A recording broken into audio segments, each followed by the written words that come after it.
Hey everybody, I'm Erin and this is my booktube channel, Waiting Moose. Today I want to do my first book review and it's going to be about Rose Under Fire by Elizabeth Wein. This book is the second book in a duology, but they're more companion books than actually a series, or this isn't really a sequel to Codename Verity. It's a standalone book. They're both very excellent books that can be read on their own. You can read them out of order. It doesn't really matter, but they are both excellent books. I read Codename Verity when it first came out way back in 2012, maybe early 2013, and I loved it. And it's taken me a while to get back to Rose Under Fire, primarily because while I knew I was going to really enjoy the book, it's a very difficult subject matter. This book is about Rose Justice. She is a female American ATA pilot whose job during the war is as a civilian to fly planes around Europe. These are military planes, but instead of taking people out of combat to ferry these planes around to where they need to be,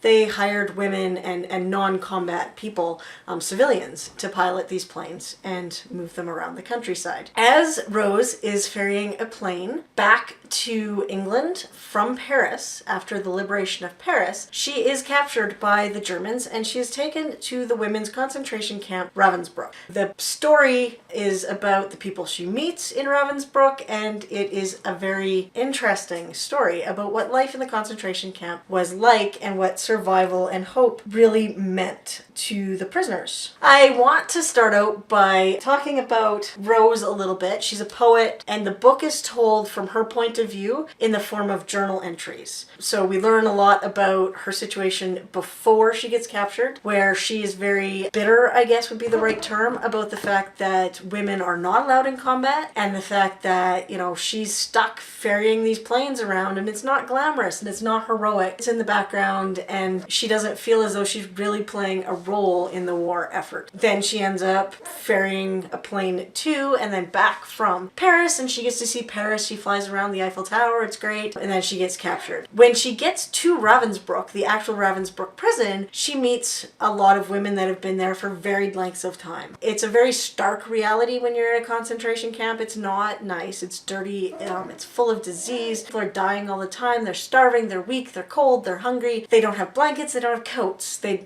don't even have socks in a lot of cases. So it's this horrifying conditions that they have to live in. But it's even worse than that, because the Nazis performed medical experiments on the prisoners because they were going to die anyway, so they might as well get some use out of them. The characters are amazing and strong. And what I found interesting about this was they are in Nazi Germany, they're at a women's concentration camp, but the story is about Rose and the prisoners. And really, Rose is kind of there as a vehicle to tell the story of the other women in the concentration camp, which is very interesting. It struck me as I read the book that the author almost goes out of her way to only name the women in the concentration camp and then a few outside characters that have an important role in the story. So we know Rose's fiance's name from before, and her friends' names from before, and her uncle's name and her aunt's name. We know that because they played a part in the story before she goes to the concentration camp. Once she's in the concentration camp, we don't even know the name of the commander of the concentration camp. Very few men's names ever given to the reader. Any men that are named have an important role in the story. So there's a men's prison not far, and they talk about the men's prison and how a building is built by the prisoners from this men's prison camp. But they don't give you the name of the prison. They don't talk about any of the individual male prisoners because this is not their story. This is the story of the women in Ravensbrück and this specific group of women. These are Rose's friends who eventually become considered her family. Even inside the women's prison, there are very few guards that are ever named. There's even very few people outside of that small group of friendship and people who have touched Rose's life that are named. I thought that was a very interesting way to do it, and it was a great way to help the reader focus on who is important in the story. Several of the women were treated as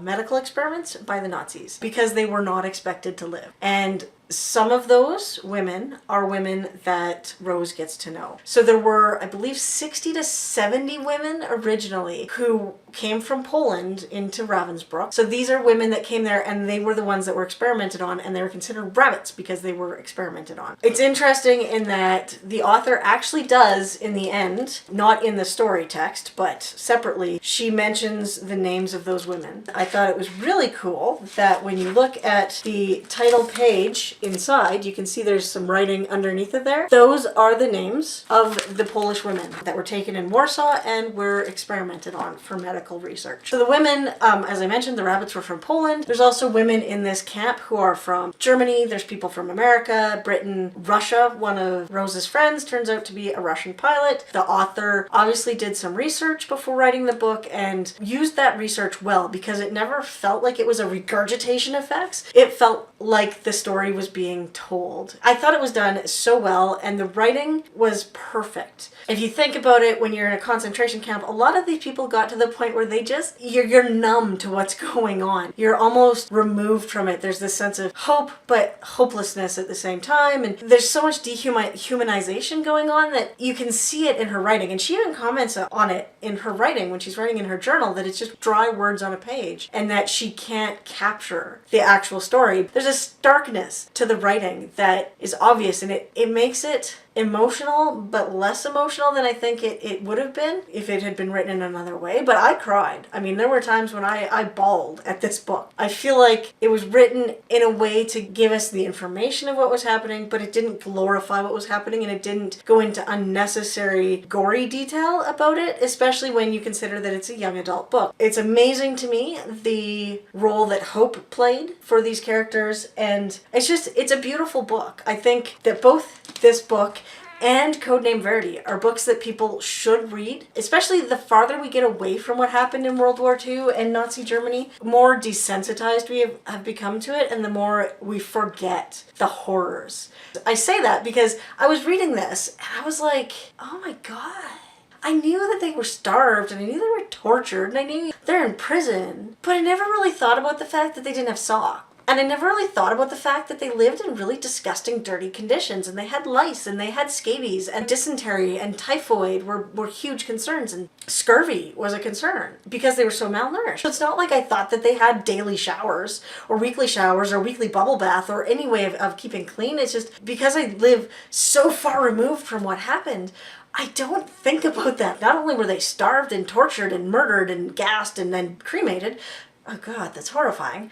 But they lived in squalor and disgusting conditions, and they fought over food and bread. And I think the farther we get away from it as a society, the more we forget about the actual horror of what happened. And I don't think that it is something that should be forgotten. The author kind of reiterates that at the end of the book, and how this was a story that needed to be told. This was their story, and it needed to be told to the world, and she was doing her part to tell it to the world. So I thought that was fascinating. This book is just fascinating. It is. It's about freedom, and it's about what we are willing to do. And then it's great at the end because there's acknowledgements, there's some translations, so you can get because it uses a lot of German words, and then they give you the translations at the back. There's a bibliography that tells you where she did her research, that points you to some resources on survivor accounts of Ravensbrück, and then some internet resources. It's an excellent fictionalization of a really, really, really awful part of World War II. I think everyone should read it. I gave it 5 out of 5 stars on Goodreads.